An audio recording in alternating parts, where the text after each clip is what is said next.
To remove SIM card from the Realme C71, all you simply have to do is just grab your phone, and on the left side of your phone you can find the SIM tray. Here is the place where you can find your SIM card.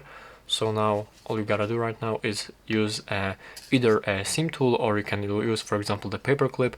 It doesn't matter. All you simply have to do is just open up this SIM tray. You have to eject it from your phone.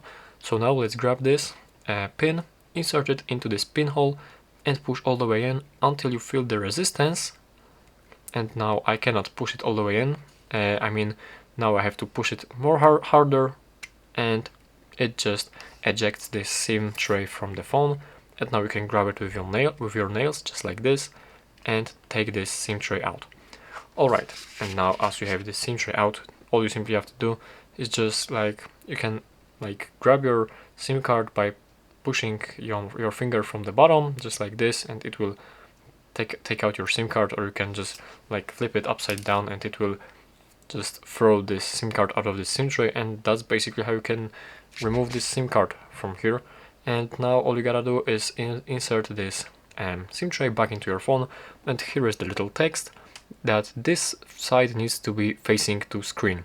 So grab your phone, and actually it needs to be rotated this way. In my case, I will actually put it right here, and here's the screen, and here facing this side upwards to the screen, insert it back into the phone and make sure that it is all the way in. As you can see, in my case everything is fine, and that's how you can remove this SIM card from the Realme C71.